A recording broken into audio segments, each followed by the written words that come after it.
have to really escalate the noise we make so that we'll be heard.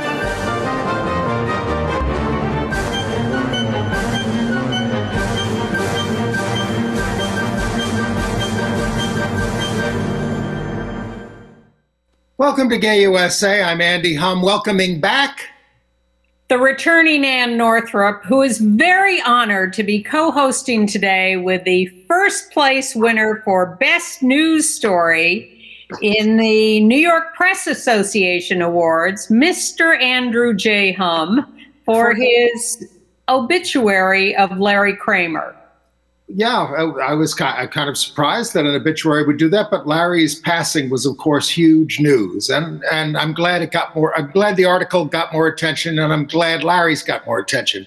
He died almost a year ago. It was back in May of last year. Well, I have to dispute that because I opened up my New York Times today and saw the full-page ad from those corporations and individuals opposing voter suppression laws, and whose name was there as a signatory but Larry Kramer.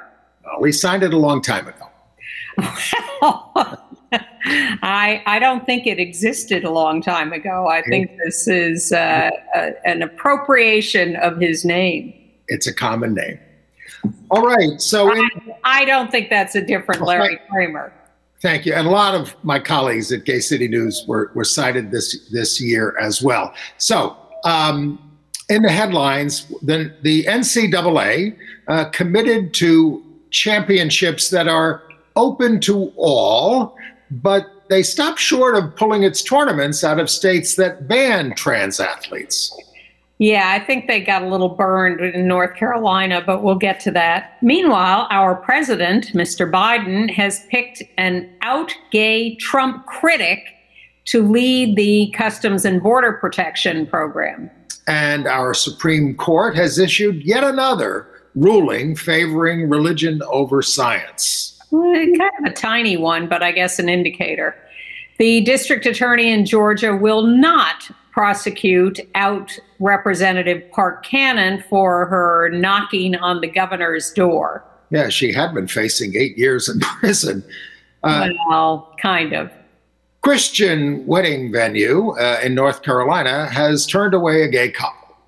And in Bethel, Connecticut, a rainbow flag was torched, and scores of rainbow flags have bloomed in response. An anti-LGBT politician in Alabama has dropped out of the race for U.S. Senate due to a sex scandal.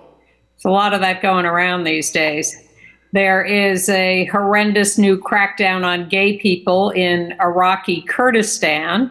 And a beloved lesbian bar has reopened in New York's Greenwich Village. Yippee! All right. Well, we have it as the top headline, so let's start with the NCAA. They put out a statement in response to all these anti-trans state laws that are being passed that are forbidding participation by particularly trans girls and women in girls and women's sports in schools. Elementary schools, middle schools, high schools, and colleges. And West Virginia, by the way, is the latest to advance such a law, just awaiting the governors. And they've already passed in Idaho, South Dakota, Mississippi, Arkansas, and Tennessee. And the governor of West Virginia says he'll let it become law without his signature. Coward. Exactly.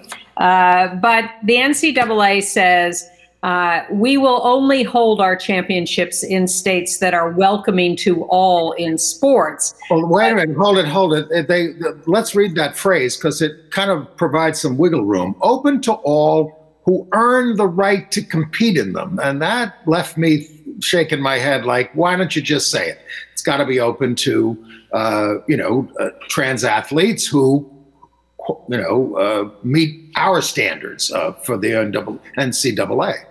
Well, that, in fact, was what the governor of South Dakota was talking about a couple of weeks ago, Kristi Noem, when she vetoed the proposed law from her legislature because it included college sports. And she knew full well that the NCAA had standards for participation by trans athletes that involved, for instance, hormone treatments for a year or whatever for trans women to compete at the college level in sports, and that the proposed South Dakota law did not allow for that. Right. But she was overridden by the, ignored by the legislature. And she went ahead and issued a couple of executive orders.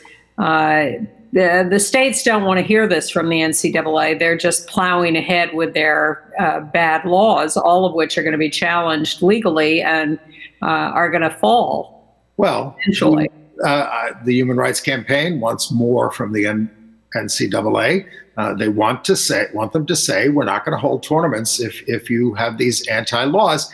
And I expect the pressure is going to come from campuses in these states with students saying, hey, no good, NCAA, take them out of here. We're going to protest if you don't. I mean, 1,500 parents of trans, non-binary, and now this is a new one for me, and gender expansive youth wrote an open letter condemning all this legislation.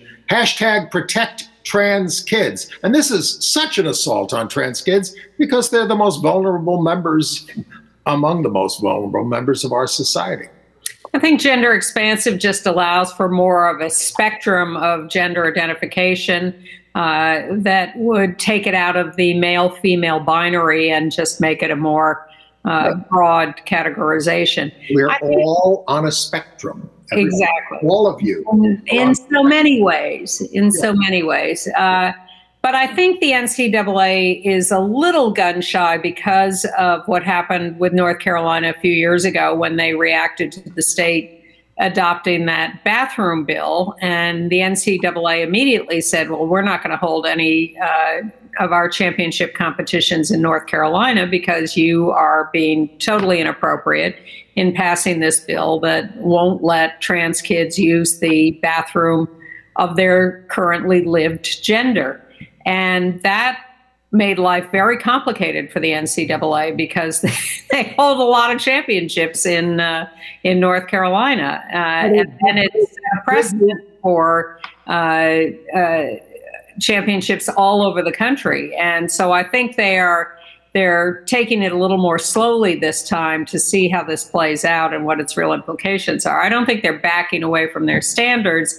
I think they're just trying to be a little cautious about how they implement this. But it did move North Carolina to modify the bill somewhat. Yes.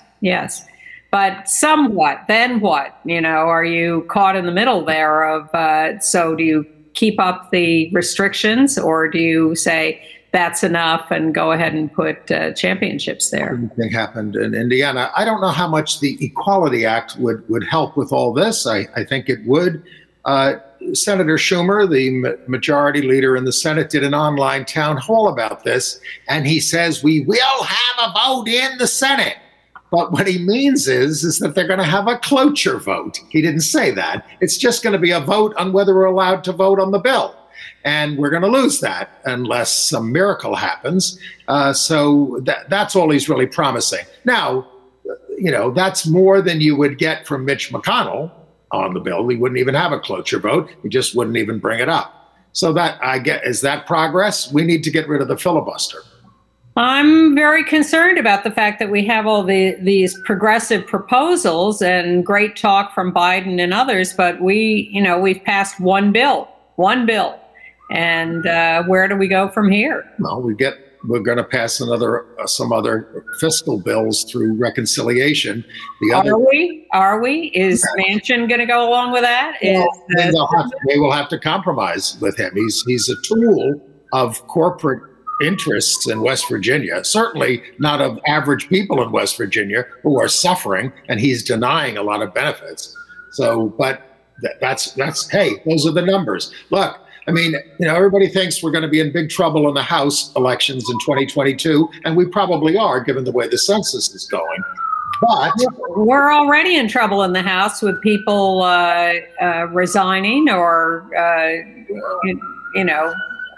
we'll get to that. But I actually think, looking at the map, we have a chance to pick up some Senate seats, and then not have to deal with Joe Manchin as much. Yeah, we were more optimistic about that last year too, and we did not get what we had hoped we would get. Before we finish on this, by the way, the Texas bill that they've got, the anti-trans bill, would brand the parents of trans children as child abusers and jail them if they support their kids with puberty suppression, cross-sex hormones.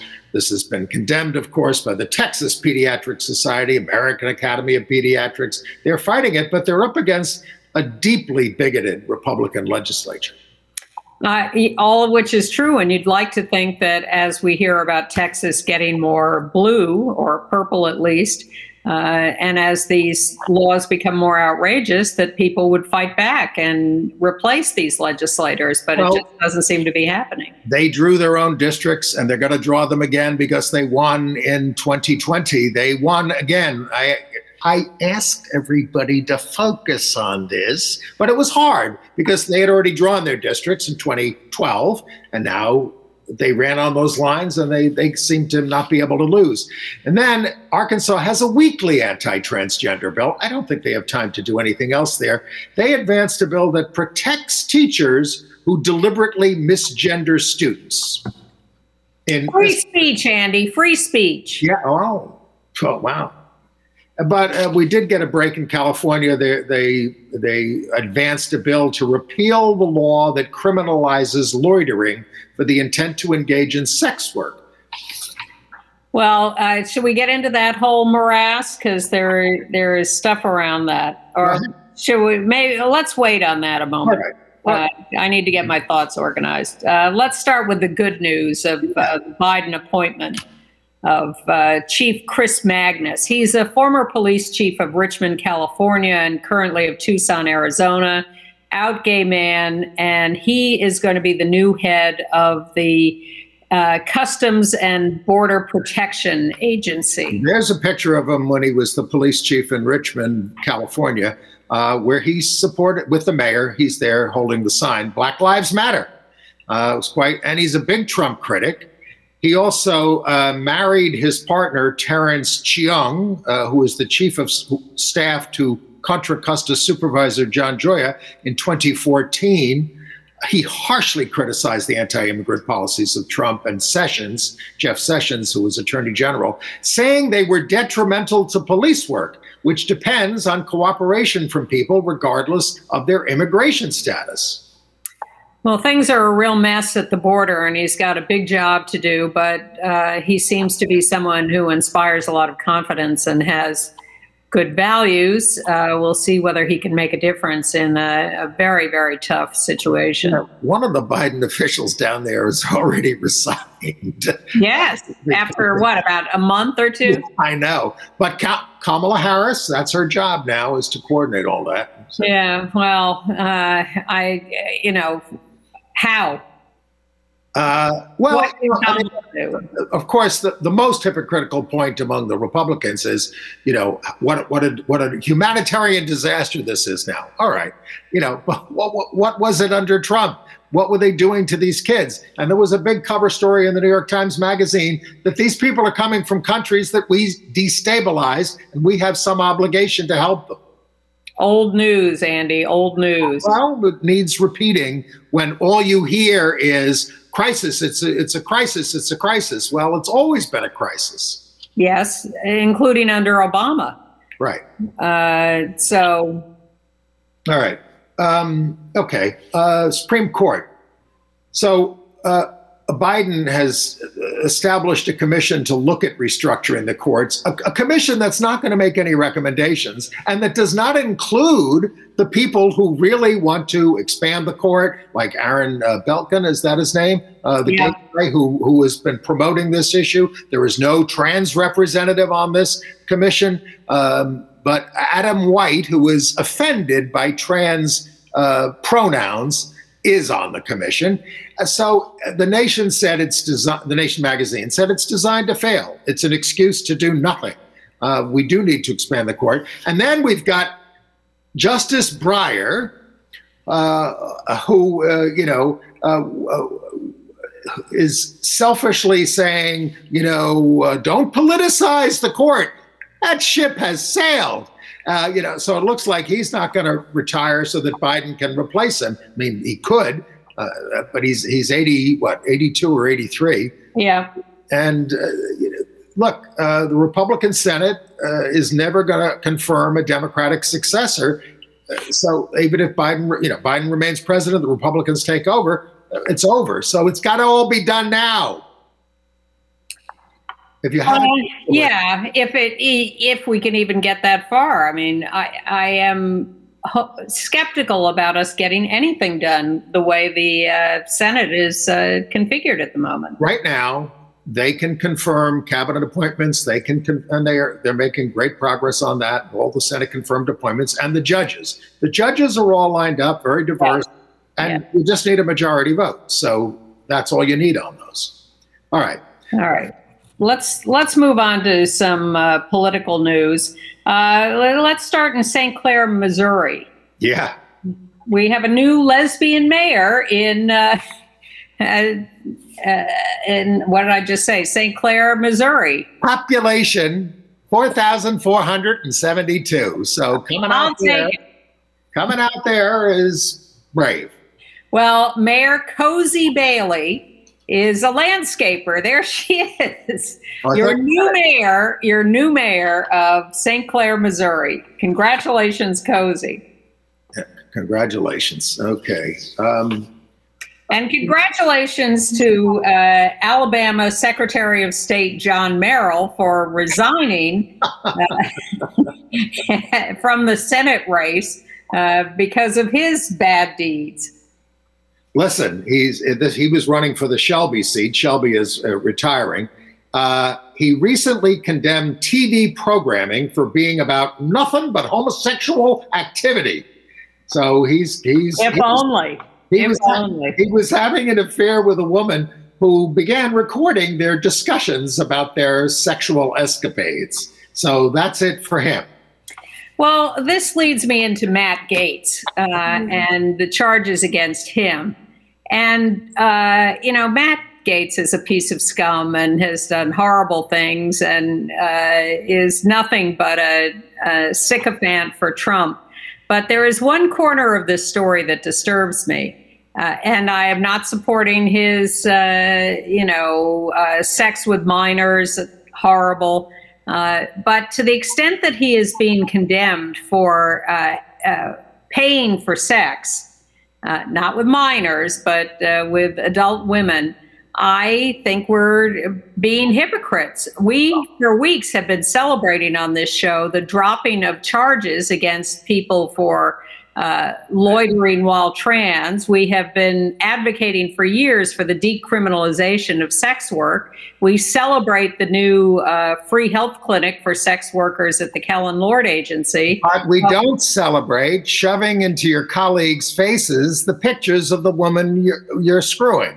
No, and I'm not supporting that. I'm just saying that we have supported the decriminalization of sex work. We do. And we are, and one of Matt Gaetz' strikes against him is hiring sex workers. I think the thing that is getting him, of course, is transporting a minor across state lines. Yes, and that should absolutely be condemned. And that's what's going to put him on the sex offenses registry, and et cetera. That's and that's a minimum 10-year sentence, minimum. So that's what he's really up against. Well, California is moving forward on repealing their loitering law. That's a good thing. Right. The Maryland legislature repealed their police bill of rights. This was a big move by the police unions in the 70s. And by repealing it, they're going to give more oversight to civilians. They overrode Governor Hogan's Republican veto. The Dems want policing to be transparent and citizen-centered, and 20 states have these laws, these police Bill of Rights laws. And given what's happening in the country, my goodness, it couldn't happen fast enough. Now, what did we do in New York? I know we were trying to repeal the... Well, the city passed a bill reforming the qualified immunity thing for police, allowing citizens to sue police for violations of their Fourth Amendment rights, barring excessive force or unlawful searches and seizures. Right. But does that stand in the city, or did the state overrule that, or what? We will see. I don't know. In Georgia, out Representative Park Cannon was arrested on March 25th for knocking on the door of Governor Kemp's office in an effort to view him signing the Jim Crow voter suppression law. She will not be prosecuted by the Fulton County DA, Fani F-A-N-I, Willis. Fanny, I think. Who is daughter of a Black Panther, by the way, good breeding, and who is still in hot pursuit of election interference by the former president. Well, it was ridiculous to think that Park Cannon, would be prosecuted for knocking on the door like that. The cops ought to be prosecuted for grabbing her and roughhousing, manhandling her. Speaking of boycotts, the actor Will Smith and the director Antoine Fuqua are pulling their production of a movie called Emancipation out of Georgia over this. It's a slavery era drama. Yeah, and they're not the only ones. There are other companies and productions being pulled out of Georgia, and I think that's going to escalate. And then the big question next is Texas, where they have a heinous voter suppression law. And will all those major companies that have objected to it do anything? And as you have said quite clearly and eloquently, what these companies should really be doing is pulling all their funding of these legislators who are voting for this. You can't be for defunding the police. Can you at least be for defunding bigots? Now they have not, they take out these full-page ads. They announce their opposition to these laws, but what do they actually do? And until they pull their funding from these politicians, it's not going to make an impression. Well, all this tumult about corporations is the new Fox News call is corporations stay out of politics. Are you kidding? That's all they do on the right. Yeah. And you mentioned Fox News. I have to catch up a little with last week's show where you talked about Fox News promoting the anti-trans bills around the country.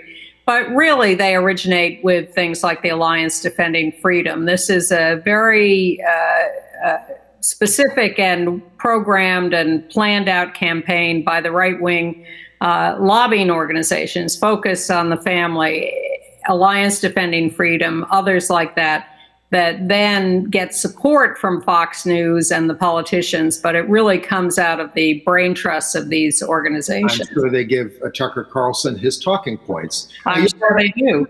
You brought up New York State. Among those looking at the Republican nomination for governor, we don't even know if Cuomo was running. We hope not, but he looks like he's trying to redeem himself by running again and maybe dragging us down with him.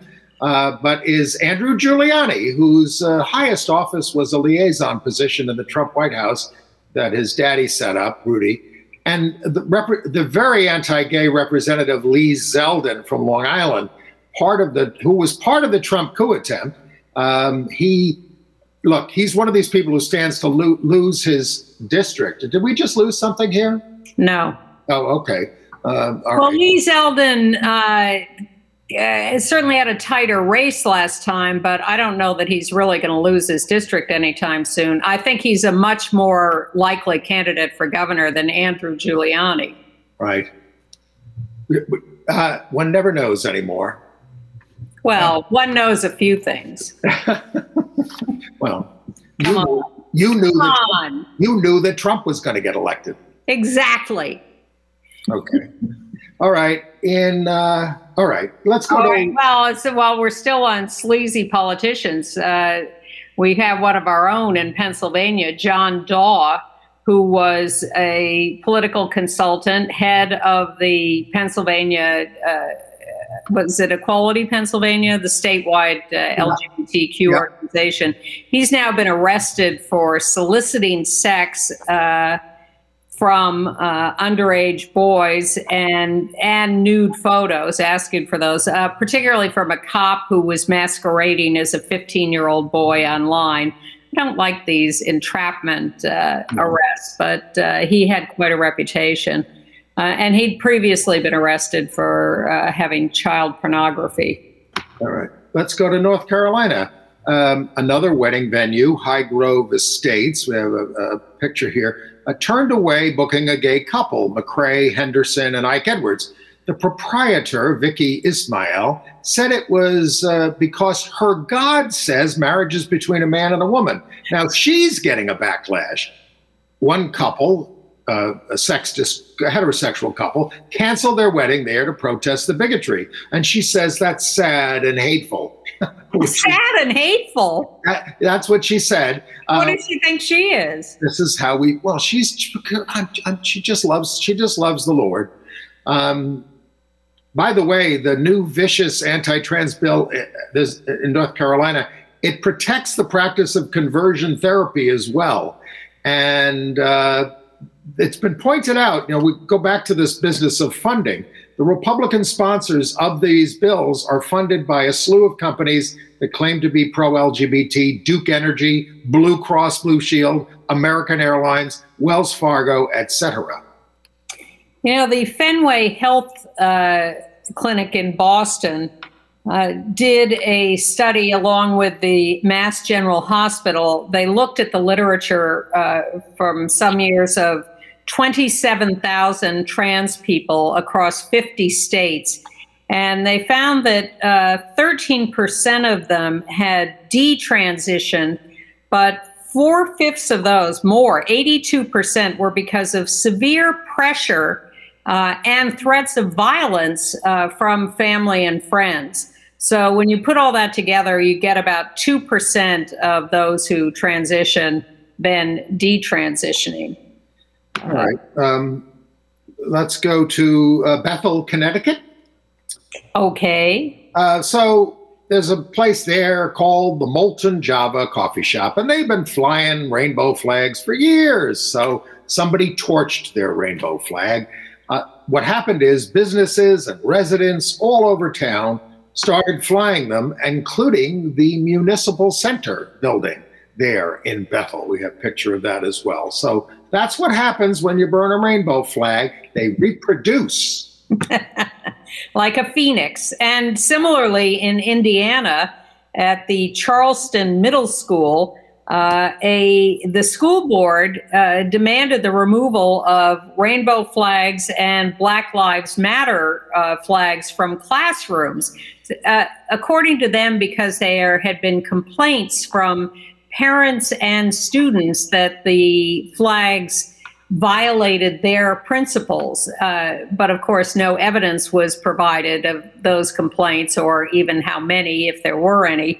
But 100 students walked out of school in response, and parents and students spoke out against this removal. And I think they're back. I'm not sure. I'll double check that. All right. Can we talk about some of the people we lost this week? Sure. Well, we were very, very sad to hear of the passing of lesbian activist Terry Coronia Smith. Smith Coronia. I'm sorry, excuse me, Terry Smith Coronia. I apologize. She died apparently of COVID. She was the executive director of the Black LGBT Alliance of New York and formerly worked at The Door in youth development, especially homeless youth, and also worked for many, many years at Housing Works, which provides housing for people with HIV and AIDS.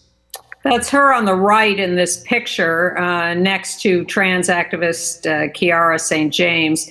Terry was just a very, very long time, very devoted, very dedicated activist, always at every meeting speaking up and in the streets, terrific human being, huge loss. Right. Okay, in Chicago, the body of a Black trans woman slain in June 2020 was finally identified. She was Kiki Naya LaBeija. Coco Nia LaBeija. Oh, right. Apologize again, Paula. Sorry, I miswrote. All right. You're trying to deal with a lot of things. She had been studying to be a makeup artist. She had attended Dr. Pedro Alibizu Campos High School, and that school held a memorial service for her last week. But it took this long to identify her. She was 19 years old. 19 years old. Really horrifying. And in Springfield, Missouri. Yes, Dominique Luscious, 26 years old, another black trans woman, shot dead in the street at 7 a.m. It's a complicated story. A suspect has been arrested, Charles Nelson, 28 years old. They had met on an app called Plenty of Fish. He went to meet her at an apartment where she stayed with another man last Thursday, and that man woke up to the sound of gunshots and managed to snap a photo of the fleeing suspect, who was then identified by text messages on Luscious's phone. And then in Charlotte, North Carolina, 29-year-old black trans woman Jada Peterson murdered April 4th, beloved by her family and friends. Lots of comments about how terrific she was and how bright and really adored in the community. And a vigil was held for her on April the 9th. So these people are connected to their communities and as you say, loved by their communities. And look, we don't know all the exact details, but a lot of them were pushed into marginalized professions where there is a lot of violence. And that's what we have to cure here, is providing opportunities for transgender people so that they don't have to do that kind of work. Housing and jobs. And it's also why we want to decriminalize the work they are doing, those who are doing sex work. In San Francisco, but not all of them are, as we no. week after week. No, she had another job. In San Francisco, there are plans for a People's March and Rally on June 27th, down Polk Street to City Hall, a pride march. The traditional parade was once again canceled. And we're going to do that in New York too, right? Reclaim Pride's Queer Liberation March, June 27th, details being discussed. Go to reclaimpridenyc.org to get involved. We'd love to have you join us. Back to the sleazy world, Scott Rudin. Big expose in The Hollywood Reporter on his epic bullying and really terrorism of his staff. Now, look, Scott Rudin is the out gay producer of movies like The Social Network, and he did plays like Hello, Dolly, the revival on Broadway, To Kill a Mockingbird on Broadway. But it's not a new story, but a lot of the details are new. Smashing computers in front of people, throwing things at the heads of staff in anger. And then Jeremy O. Harris, who wrote Slave Play, which is up for the Tony Award, called him loudly racist. He called me on the phone and cussed me out once and said, "You're a baby playwright who's written one good play. No one gives an F what you have to say." This is where he's talking to this guy. So staff are speaking out.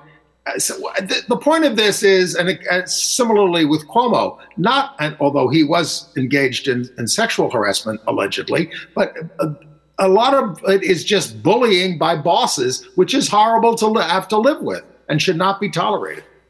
It shouldn't be tolerated, and I'm not sure why they get away with it. I guess they put themselves in a position where it's hard for them to be fired. I mean, who's Scott Rudin's boss?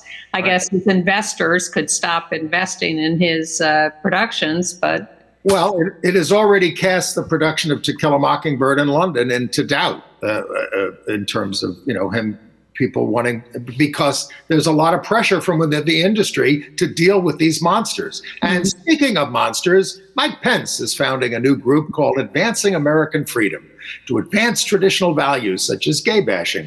Among those joining are Kellyanne Conway, Newt and Callista Gingrich, Rick Santorum, Scott Walker, and anti-gay activists Kay James and Ed Fulner. Perhaps we could put them all on a cruise ship together and have them just sail around the world nonstop. We wouldn't have to look at them again. I'd also like to do that with the people running Baylor University in Texas while people were celebrating their basketball success. They are forbidding health coverage to their employees' same-sex spouses. Why? Because we're a religious organization, even though all we really care about is winning basketball championships. Yes, they say they're not going to fire them. They're just not going to treat them equally. Oh, thank you. That's so sweet. The American Library Association tells us that George, a book about a middle school trans girl, is the most challenged for the third year in a row. But progress, it is the only LGBTQ book on the list this year of the most banned or challenged books. Usually we get like 6 to 8 slots on the list. This year, that's the only one. What are they banning now? Good progressive books about race. Can't be too careful about that. Exactly. Interesting study from the Williams Institute, a couple of them actually. One they have this ongoing generations study, and they looked at LGBTQ suicide attempts, and they found that among young people, 30% of LGBTQ young people report having had at least one suicide attempt. Among older middle-age people, 24%, and among old people like us, 21%. So I'm not quite sure why the suicide attempt rate goes up among the younger people, but that's what they report from this study. Well, I think speaking of that, someone who struggled with all that was Colton Underwood. Yes. Now, he was known as the Virgin Bachelor on ABC's The Bachelor. That's him on the left. He was the Bachelor. Well, he was interviewed by Robin Roberts on Good Morning America, and that's where he did his public coming out. Yes. So he was the Bachelor in 2019, and everyone was trying to figure out, he was an ex-football player, and why was he a virgin? Well, now we know. He came out to Robin Roberts. Happy he's out now, struggled with it for many years, raised in Catholic schools, and was told and believed that he was evil. Wait a minute. He said, I know, he said I was raised Catholic, and the Bible said it's a sin. Catholics don't read, the Bible. I mean, he went to Catholic elementary school. He went to Catholic high school. But Billy Eichner was on The Bachelor one time with all the women and Colton, and they had some scene where he was going to be the camp counselor for all of them. And then he turns to Colton and he says, "Now, I'm gay. I know that's a shock, and I think you should look into it." He said, maybe you're the first gay bachelor and we don't even know about it. This is back on the show. Well, my only dispute with that is he really the first? Oh, well, yeah, do tell. Well, he's out now. Well, he said he hated himself for a long time, and he said he's the happiest and healthiest he has been in his life. Don't they all say that? No, well, I could give you some examples of people who regretted it. Well, no, I don't want to hear about them. No, most people, yes. I mean, certainly, actors especially, or people in show business, I'm mostly thrilled. They get better. They get better at their work. Exactly. And maybe if they'd hung out at the cubby hole, they would have come out earlier. Yeah. We keep hearing these stories recently of how few lesbian bars there are left in this country, like 15. So the New York ones, there are 3 in New York, which were shut down for COVID. And one of them, the Cubby Hole, has just reopened its outdoor spaces anyway. So you're welcome to go to the Cubby Hole. And I understand Henrietta Hudson's is going to reopen soon. Yeah, the Cubby Hole goes back to 1983. Yeah. But it was in a different space that became Henrietta Hudson in 1990. And, Storme de Larvery, the Stonewall Rebellion participant, worked as a security guard at both of these sites. And by the way, customers of the cubbyhole raised money while they're, to keep it alive, even though it was closed, because it was so beloved there on West 12th Street. I believe Andy Cohen is a habitué of the cubbyhole. Well, cubbyhole admits everybody. They don't, every bar has to admit everybody, but they're friendly with the men who drop by. So Henrietta's soon, and Ginger's in Brooklyn, unknown yet. We're hopeful that that will reopen. CVS has dropped a question about sex assigned at birth from its online COVID vaccine registration forms. The CDC recommends asking about gender identity before asking about sex on a birth certificate, but trans folks and their allies are protesting that they don't want to, they should never have to answer a question about birth sex. They're trying to do demographic data. And on the one hand, we want data to know how various communities, including the trans community and LGBT people in general, are being affected by the pandemic. And so they go to collect this information by the CDC. And then we say, no, we don't want to answer those questions. So I don't know the answer to that, but it's confusing. Speaking of Matt Gaetz, in Los Angeles, a judge dismissed the Daily Mail as a defendant in former Representative Katie Hill's revenge porn suit. She's also, I said she was distancing herself from Matt Gaetz, but who isn't? Except you, Ann, you're sticking up for his right to have a higher. No, I'm sticking up for his and everyone's right to hire sex workers. I'm with you on that. Good. And the Daily Mail published non-consensual nude images of her, and the judge said it was, to quote Ann Northrop, free speech.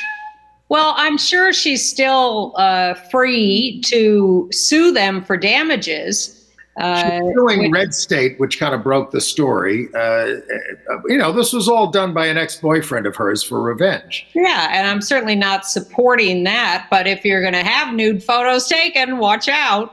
Right. And if you want to assert that they have damaged you, then go ahead and sue these publications for that. All right. How about this story from Idaho? Yes. Now, you are still required, they still require people convicted of sodomy or oral sex before the Lawrence decision of the Supreme Court in 2003 invalidated those laws to register as sex offenders. So there's a new legal challenge to the law, and there's one in Mississippi. The guy calls it, his name is Randall Menges. He calls it a registry of gay sex, and he's suing. Now, he lives in Montana now. And Montana doesn't keep you on a registry for sodomy, but for past sodomy. But if you were a registered offender in, what's the Idaho, then you got to register, and they're challenging him on that basis. He was 18 years old, and he had sex with two 16-year-olds who were of age under the law in that sense, and he served 7 years for this. 7 years in prison. Terrible. We got to get smarter about all of this. When you said Idaho, I thought that was your entree to the Hemingway story. Oh, should we talk about that? Yeah. All right. Did you watch the Hemingway series? I did not watch the PBS series, but I read the Hilton All's piece on it in the New Yorker, which I found quite fascinating. I watched the series. I certainly learned a lot from it, but I got some problems. Well, I got problems with Hemingway. I got to find my notes. Well, all right. First of all, some of the revelations that we learned about this. Why can't I find my oh, there it is. Okay, here we are. Hemingway on PBS. So it got into him. First of all, it said he was a little boy, and he had his sister were both dressed as girls by the mother, and he also dressed them both as boys. So I don't know how much that means, but he also had his fourth wife, Mary, cut her hair short, and they intimated that he wanted her to be a boy and him to be a woman. This is one of the things they brought up. Now, you're talking to someone who won the Ernest Hemingway Macho Award in 1975 from the Virginia Players. Well, it seems that was right on the mark when you turned out to be gay. Yes, that was Harold Ryan and Vonnegut's Happy Birthday, Wanda June, a satire. But they also got into how his child and I'm not trying to dead name, but his child was, named Gregory. There he is on the, there Gregory is on the right. But Gregory turned out to be Gloria. And Gloria really hated her father and wrote a note to him about how Ernest destroyed the lives of everybody in the family, addressing his father as Ernestine. So there was a lot going on. Now, the criticism of the series is that Ken Burns and Lynn Novick, they didn't use any experts on gender or sexuality or transgender or anything to talk about these things. And I think that Burns has a problem with LGBT issues. He kept Eleanor Roosevelt in the closet on the Roosevelts. He just, he's got this big contract from... I'm surprised he went as far as he did from your reports, because I think of him as a very homogenized documentarian, not my favorite. So Hilton Als in The New Yorker, who is an out gay man, talked a lot about Hemingway's relationship with Gertrude Stein and how close they were. And what Hilton Als said in the end was that Hemingway perhaps became what he always wanted to be, a girl in love with a powerful woman, which I thought was kind of telling. I like that. Well, he certainly was troubled. Of course, he had a lot of knocks on the head, literally. I mean, he had like 4 major concussions, and he took his own life at the age of 61 in Idaho. Yes, that's why I thought that's where you were headed. Should we move on to international news? Let's go to Iraq. Let's not go to Iraq. In Kurdistan, in Suleimania, in the Sarchinar neighborhood, police and the security forces there have been rounding up people perceived to be gay and taking them into custody. The brigadier general who runs this says they were creating chaos and performing immoral acts in public. And they're charging them with prostitution because they don't have a law against sodomy. Right. Same-sex relations are not illegal there. And this area of Kurdistan is considered the San Francisco of Iraq. So the LGBT... Kurdistan has always been seen as the more progressive part of Iraq and our friends, and it's shocking to see this. But it's the people there, the LGBT group there, Yaksani in Kurdistan, called them unlawful, and they want the torture of the arrestees. They said they're being tortured to be investigated. The U.S. State Department this week released a report citing their fears that LGBTQ people there are being threatened with violence from family, acquaintances, and strangers. Just terrible. Oh, by the way, a correction from last week, I was punked by Peter Tatchell, my friend. He wrote that story saying there was a gay airline going from San Francisco, all gay airline, just making flights from San Francisco to London. It got picked up by the BBC and Gay USA. It was an April Fool's joke. So you got me. He writes very plausibly, though. Yeah. All right. We have about 10 minutes left, so let's start hopscotching the news. In Switzerland, it looks like the right wing has collected enough signatures to force a public referendum on same-sex marriage, which has already been legalized by the parliament. The polls show 80% support by the people for same-sex marriage, but you never can trust that when you get to an actual vote. So we will hold our breath till that happens. Meanwhile, the Netherlands is celebrating the 20th anniversary of their being the first country to legalize same-sex marriage in April of 2001, became legal on April 1st, not an April Fool's joke.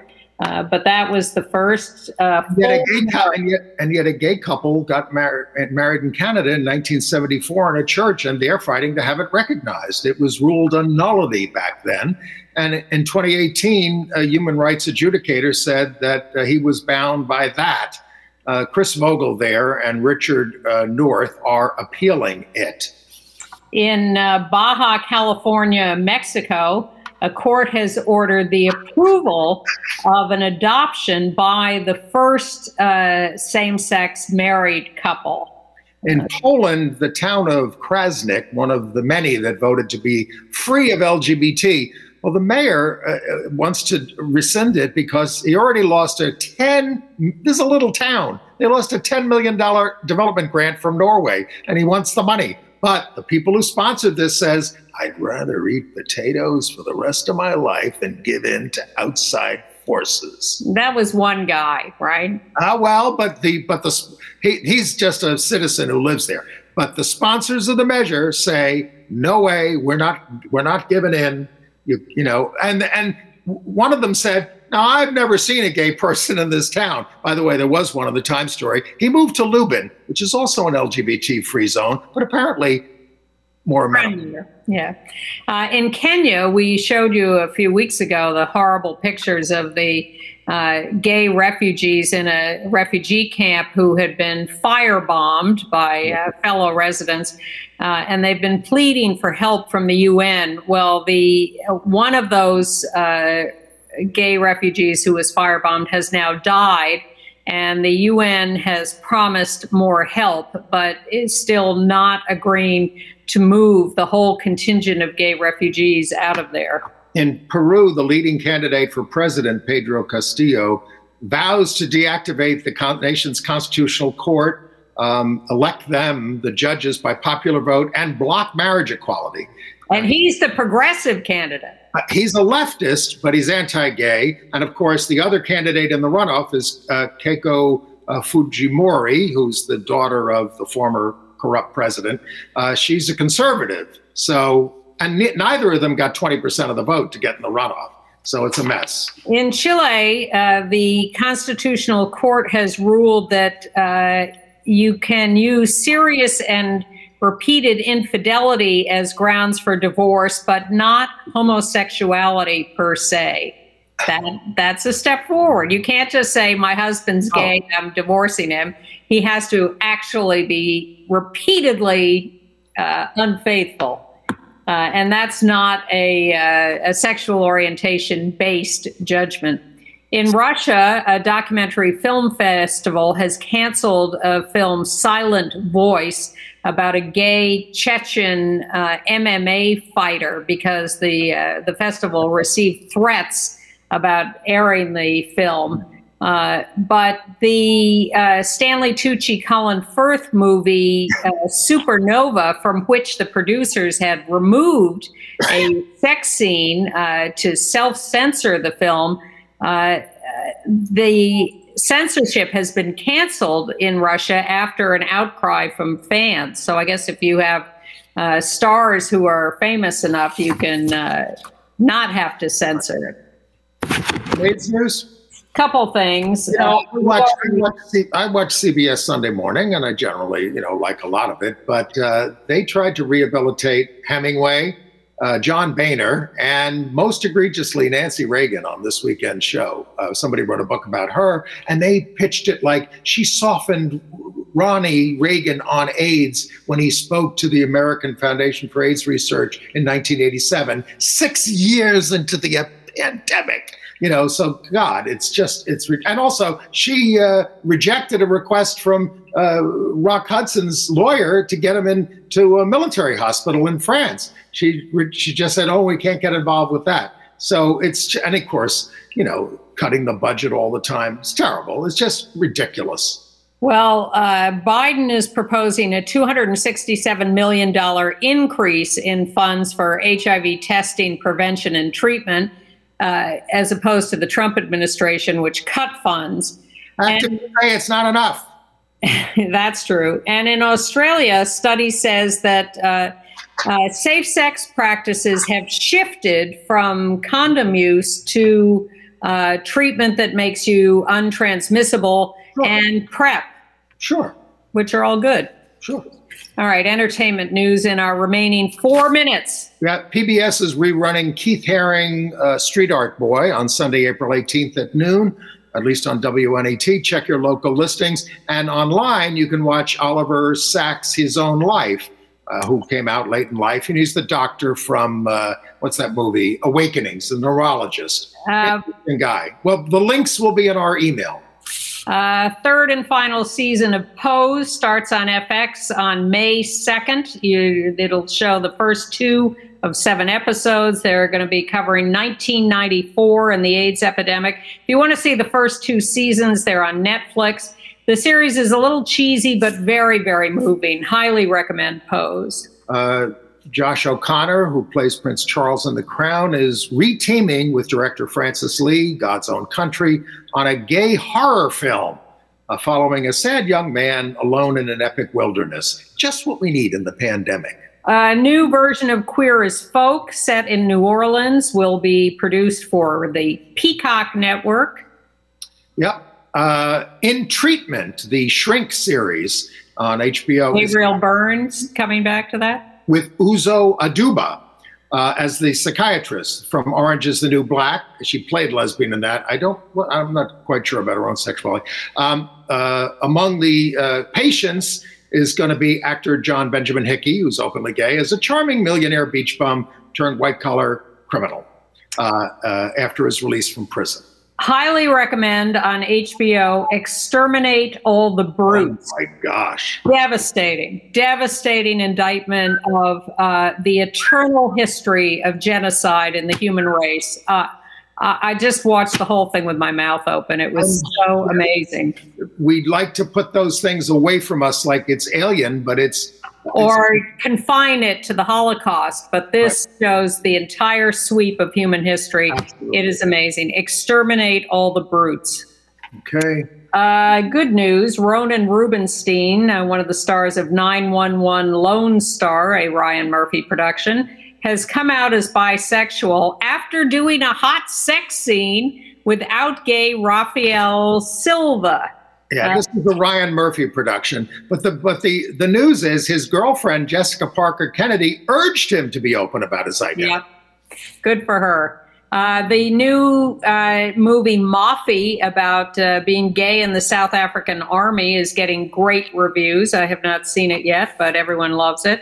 And there's a very funny piece in the New Yorker. We'll put a link to that in the show note. Pitches for Hollywood's next hot lesbian period piece. It is hilarious. Go to gayusatv.org and sign up for our email list, and we will send you that link from the New Yorker. Amazon Prime has got a new series on Leonardo da Vinci starting April 16th, but it does deal with his relationships with men, but it focuses on a woman who was supposed to be his muse. And, he was charged with sodomy back in 1476 by the Florence Vice Squad, but the evidence is the majority of males in Florence were charged under this over the course of their lifetimes. Subtitled The Bachelor, 17th Century Florence. Well, good to see everybody, and we'll hope to see you again next week. Right here on Gay USA, and as we say, go to gayusatv.org to watch the show anytime or to sign up for our once-a-week show note to let you know what's on this week's show. Bye.